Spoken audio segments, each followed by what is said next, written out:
This video is sponsored by V-Guard.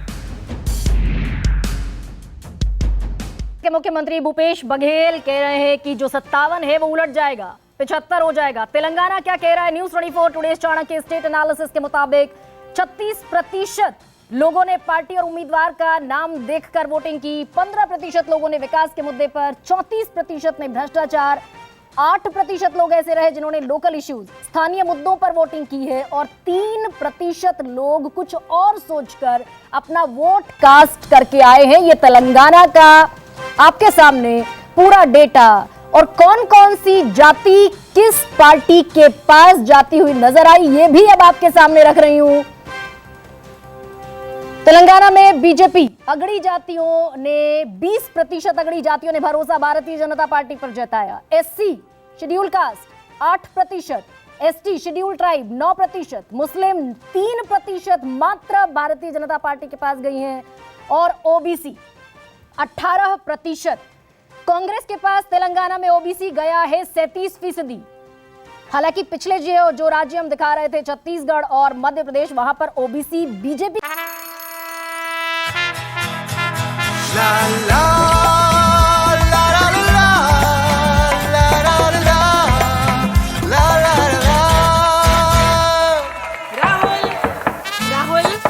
तन के साथ मन को जगाओ वी-गार्ड वाटर हीटर्स के संग।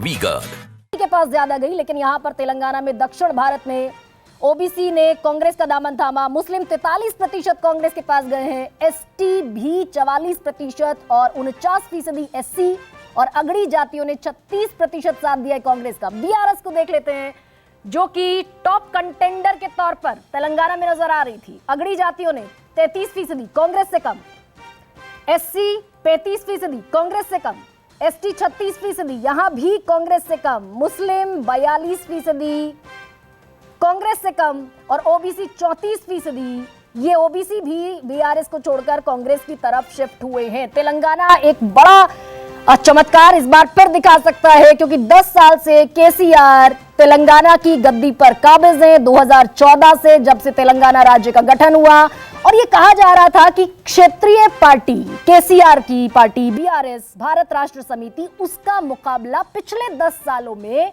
ना राष्ट्रीय पार्टी के तौर पर बीजेपी और ना कांग्रेस कर पाई। बीआरएस का कोई तोड़ नहीं निकाल पाई। लेकिन इस दफा हो सकता है कि तेलंगाना का नतीजा भी चौंकाने वाला हो।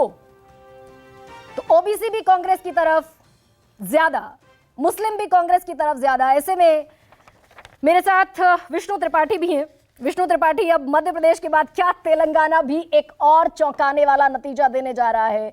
क्या कांग्रेस सुपरसीड करती हुई बीआरएस को नजर आ रही?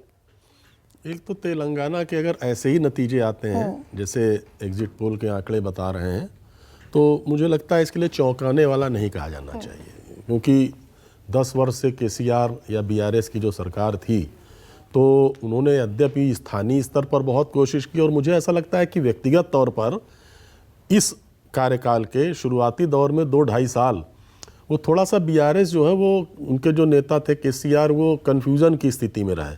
वो राज्य की राजनीति के बजाय राष्ट्रीय विभूति बनने की बहुत कोशिश कर रहे थे और झारखंड भारत राष्ट्रीय समिति। तो इसलिए मुझे लगता है कि ये चौंकाने वाला नहीं है, स्वाभाविक है। एक मैं केवल ये देखना चाहता हूं कि उसमें जो बीजेपी का जो वोट परसेंटेज है, वहां बीजेपी कोई सरकार बनाने के लिए नहीं लड़ रही थी, केवल अपनी उपस्थिति दर्ज कराने के लिए लड़ रही थी। तो उसका वोट परसेंटेज जो है वो कितना घटता है या बढ़ता है, क्योंकि कहीं ना कहीं अगर कर्नाटक तो विष्णु त्रिपाठी, मैं रोक रही हूं आपको। तेलंगाना का भी सीटों का जो आंकड़ा है वो इस समय हमारे सामने स्क्रीन पर, वोट फीसदी पहले देख लेते हैं। कितना वोट फीसद है? बीजेपी को मिला 14%, ±3%। कांग्रेस को 41% वोट शेयर, बड़ा वोट शेयर है, ±3%। अलावा इसके बीआरएस रह गई है सिमट कर 35% पर, ±3%, और अदर्स के खाते में गए हैं 10% वोट, ±3%। तो Congress will be the largest party, सबसे बड़ी पार्टी के तौर पर वोट शेयर की अगर बात कर रहे हैं। तेलंगाना की 119 सीटें हैं। 2018 का अगर आंकड़ा देखते हैं तो 88 सीटें थी बीआरएस के पास, और अब देख लीजिए कि क्या है सीटों का हाल। क्या बात है, क्या बात है। बीजेपी मात्र 7 सीटें, हालांकि पिछली बार 1 थी तो बढ़ा है, और +-5 एक बार देख लीजिए। कांग्रेस ने इस बार वाकई भाई कमाल करते हुए 71 सीटें +-9, बीआरएस 33 सीटों पर सिमटती हुई और अदर्स के खाते में 8 सीटें। तो बीजेपी 1 से 6 सीटें बढ़ी है, 7 पर आ गई है, काबिज हो गई है। कांग्रेस के पास 71, 19 सीटें थी और 19 में से भी घटकर 5 रह गई थी, बाकी सब बीआरएस के साथ चले गए थे, दाएं बाएं हो गए थे कांग्रेस के सब विधायक। 71 सीटें, this is a record victory, क्योंकि तेलंगाना बनने के बाद केसीआर ही 2 टाइम्स चीफ मिनिस्टर रहे, 2014 में, 2019 में, और यह पहली मर्तबा होगा कि किसी और पार्टी को तेलंगाना की कमान मिलेगी। 71 सीटें कांग्रेस के पास और बीआरएस 88 सीटों से घटकर 33 पर रह गई है। तो इस पर भी सुकेश, अब क्योंकि तेलंगाना भी चौंका रहा है भाई, तो 3 दिसंबर वाकई कोई तो बड़ा जैकपॉट दिखाने वाला है तेलंगाना। अगर ये एग्जैक्ट नतीजों में तब्दील होते हैं तो जैसा विष्णु जी ने कहा कि ये चौंकाने वाले नतीजे नहीं हैं। वहां एक कीनली कॉन्टेस्टेड मुकाबला था, ऐसा माना जा रहा था। हाल के दिनों में ये खबरें आई कि बीजेपी ने जिस तरीके से मैदान छोड़ा है वो बीआरएस की मदद करने के लिए छोड़ा है, और बीआरएस को वो चाहते हैं कि कांग्रेस न जीत पाए, वहां बीआरएस जीत जाए। और ये एक कांग्रेस जो है वो परकोलेट कराने में मैसेज कामयाब रही कि बीआरएस और बीजेपी में सहमति है, कोई गठबंधन है, कोई अंदर अंदर इनके अंदर खेल चल रहा है, ये बाद में लड़ लेंगे। ये कोई छोटा प्लेयर, बीजेपी कोई वहां छोटी प्लेयर नहीं थी। मैं इस बात से सहमत, प्रधानमंत्री ने खुद कह दिया कि आए थे केसीआर दिल्ली, हमने एनडीए में शामिल हो सकते थे। मैं विष्णु जी की एक बात से सहमत नहीं हूं, वो छोटे प्लेयर इसलिए नहीं है क्योंकि वहां 17 लोकसभा की सीटें हैं और तेलंगाना में बीजेपी ने 4 सीटें जीती थी। तो वो एक ऐसे प्लेयर के तौर पे वहां उभरना चाहती थी जो साउथ में अपने पंख थोड़े फैला सके, लेकिन जब उन्हें लगा कि वो कंटेन कर लिए गए हैं, वो आगे नहीं बढ़ पा रहे हैं, तो ऐसा लगा कि बीआरएस को एक पुश दिया जा रहा है। ऐसे में कांग्रेस को एक मुफीद ग्राउंड मिला, और जो लॉस्ट ग्राउंड था उनका, आंध्र प्रदेश और तेलंगाना जो 2 स्टेट्स बने, उसमें सोनिया गांधी का रोल बहुत अहम कहा जाता है, और उन्होंने वीडियो जारी करके ये बात बताई भी। राहुल गांधी बार बार याद कराते रहे, प्रियंका गांधी याद कराती रही जाकर। तो मुझे लगता है कि अल्टीमेटली उसने पे किया है। और सबसे बड़ी बात यह है कि जो नया अध्यक्ष उन्होंने बनाया, वो कहा जाता है कि वो कर्नाटक के डीके शिव कुमार, रेवंत रेड्डी, तो उनका एक बड़ा फैक्टर वहां काम आया है। मुख्यमंत्री का अपने सीएम रेसिडेंस तक महदूद रह जाना, उनका बाहर नहीं निकलना, ऐसा कहते हैं कि उसने एक उनके खिलाफ एक माहौल तैयार किया।